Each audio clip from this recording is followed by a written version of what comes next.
The Failed Crusade Against Aristotle's Philosophy of Logic by John Vespasian.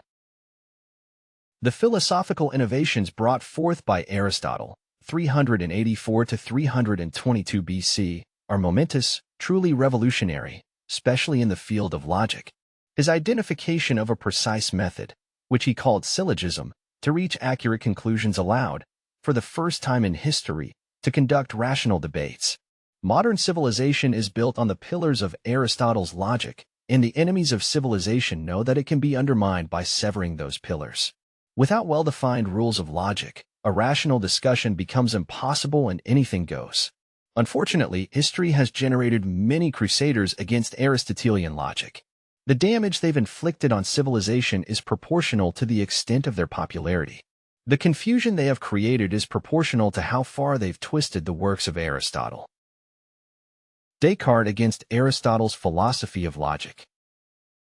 The French philosopher René Descartes, 1596 to 1650, made vast efforts to undermine Aristotelian logic. In his book titled Meditations on First Philosophy from 1841, Descartes gives long arguments in favor of subjective introspection. He speaks in favor of finding the truth in pure abstractions. Descartes' proposal, if taken seriously, would lead to a chain of deductions, without any empirical data, from essential ideas that philosophers have identified through introspection.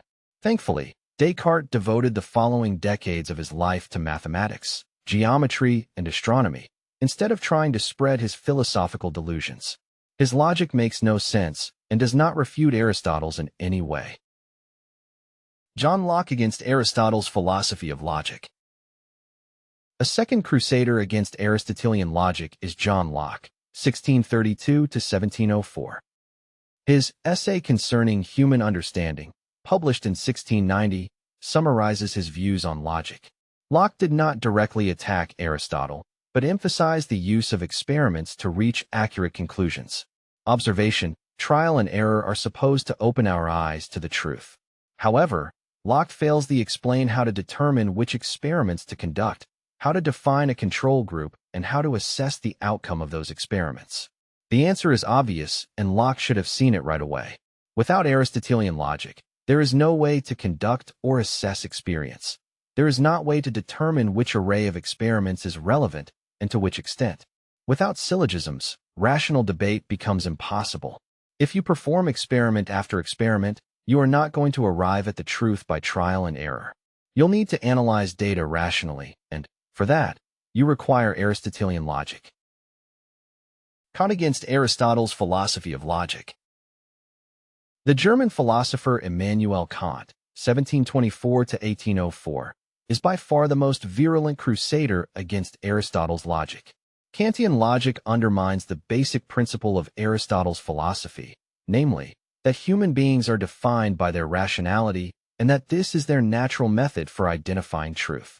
In his Critique of Pure Reason, published in 1781, Kant is stating that human reason revolves around a limited number of categories, time, space, causality, etc., and that any knowledge accumulation must be built on those categories.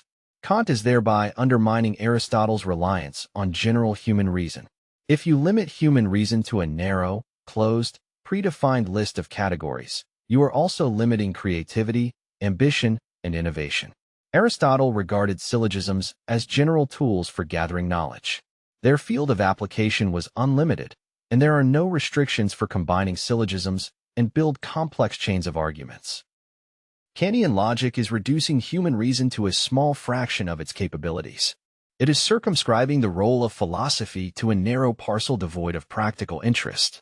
By reducing debates to games of basic categories, Kant was also decoupling logic from ethics. Categorical imperatives against Aristotle's philosophy of logic. Aristotle had constructed an ethical system that was tightly integrated with syllogistic logic. His ethical goal was happiness, and virtues constituted logically devised habits leading to happiness. In contrast, Kant made a mess of ethics in his Critique of Practical Reason, published in 1788. Even the title of the book is misleading because Kant's proposals are totally impractical. Instead of proposing an ethical system based on happiness, as Aristotle had done, Kant argues that ethics should consist of categorical imperatives identified by philosophers. Those are supposed to be applicable to everybody in all circumstances. In no way did Kant explain why on earth should everybody obey those imperatives if they do not lead to happiness. In view of the vast confusion created by those crusaders, it's highly important to restate the validity of Aristotelian logic. Do not be fooled by copious essays about introspection, wisdom, empiricism, and categorical imperatives.